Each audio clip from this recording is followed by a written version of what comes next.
When you hear the name Dracula, what flashes through your mind? A shadowy figure cloaked in darkness, stalking the night? Or a vampire with an insatiable thirst for blood?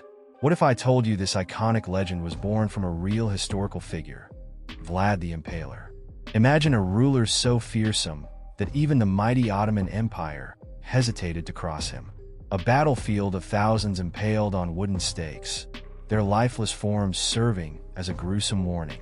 Vlad III, known as Vlad Dracula, lived a life so brutal it became the stuff of nightmares, drenched in blood, shrouded in mystery, and immortalized in legend. Welcome to World Decoded, where we uncover history's darkest and most fascinating secrets. Today, we delve into the life of Vlad the Impaler, a hero to some, a monster to others, and the chilling inspiration behind Dracula. If you're fascinated by the shadows of history, don't forget to hit the like button, subscribe to World Decoded, and ring the bell for more dark dives into the past. Now, let's step into the chilling world of Vlad Dracula, where reality is more terrifying than myth.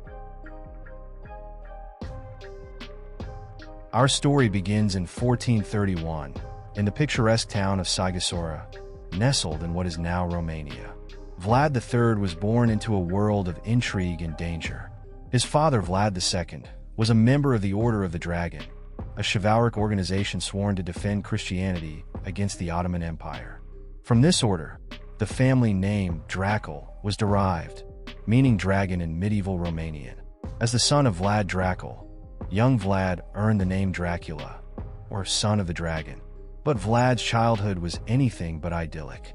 At the tender age of 11, Vlad and his younger brother Radu were sent as hostages to the Ottoman Empire.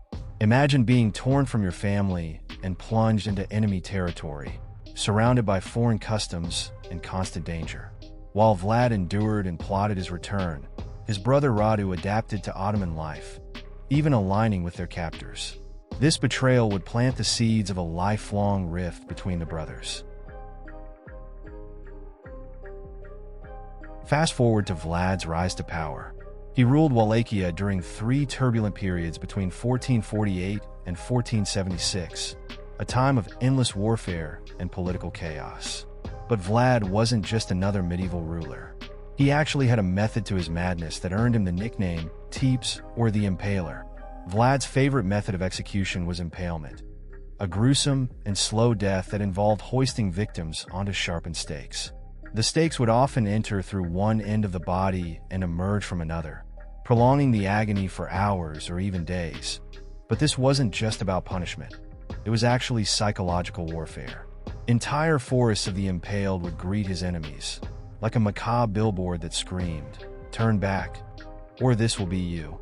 One of the most infamous episodes of Vlad's reign occurred in 1462, when the mighty Ottoman Sultan Mehmed II marched into Wallachia with a massive army, and he was met with a horrifying sight: 20,000 impaled corpses lining the road to Targovist. The sheer terror of this grisly display was enough to make Mehmed retreat. Vlad single-handedly stopped an empire with just stakes and fear. Now here's where things get complicated. To the people of Wallachia and much of Eastern Europe, Vlad was a hero, a fierce defender of Christendom who stood against the advancing Ottoman Empire. In a world where survival often demanded cruelty, his brutality was seen as a necessary evil. But not everyone saw Vlad as a savior. German and Hungarian pamphlets from the era painted him as a sadistic madman. According to these accounts, Vlad roasted children and forced their parents to eat them, impaled entire villages, and even dined among his victims. While many of these stories were likely exaggerated propaganda, they cemented his reputation as a monster in the West. But here's the big question: what's fact and what's fiction? One of the most enduring myths about Vlad is that he drank the blood of his enemies. There's no historical evidence for this, but it's easy to see how the association arose. His nickname Dracula and his reputation for gruesome executions made him the perfect candidate for vampire lore. And then there's Bram Stoker's Dracula, published in 1897. Despite never setting foot in Romania, Stoker borrowed elements from Vlad's legend and the eerie Carpathian landscape to craft his iconic vampire. The result? Vlad Tepes became forever entwined with the image of a supernatural blood-sucking fiend. For those seeking the real Dracula, Romania offers some hauntingly beautiful landmarks. Poenary Castle, perched on a cliff above the Argeș River, was one of Vlad's fortresses. Though in ruins today, its remote location and dramatic setting make it a must-visit for history buffs. And then there's Bran Castle, often marketed as Dracula's castle. While its connection to Vlad is tenuous at best, its Gothic architecture and stunning views have captured the imaginations of tourists and vampire enthusiasts worldwide. Vlad the Impaler's legacy is as complex as the man himself. In Romania, he's a symbol of resistance and justice, a leader who did whatever it took to protect his people. In the West, he's remembered as a bloodthirsty tyrant, the real-life inspiration for one of horror's most enduring characters. What makes Vlad's story so compelling is the way it blurs the lines between history and myth.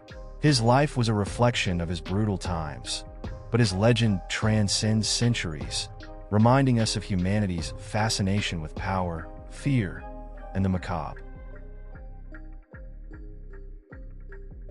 So, who is the real Dracula? A hero or a villain? Or something in between? Vlad the Impaler's story is a chilling reminder that history isn't always black and white. His name endures not just because of his deeds, but because of the dark and mysterious allure he left behind. Whether you view him as a national hero or the stuff of nightmares, one thing is certain: Vlad Dracula will forever haunt the crossroads of history and legend. And that brings us to the end of this dark and chilling tale. Vlad Dracula, a man whose life straddled the thin line between hero and monster, has left behind a legacy as infamous as the myths he inspired. Whether seen as a ruthless defender of his homeland or a tyrant reveling in cruelty, one thing is clear: his story continues to captivate and terrify even centuries later. If you enjoyed this deep dive into the real Dracula, don't forget to leave a like, share your thoughts in the comments, and let us know which historical figure or legend you'd like us to uncover next.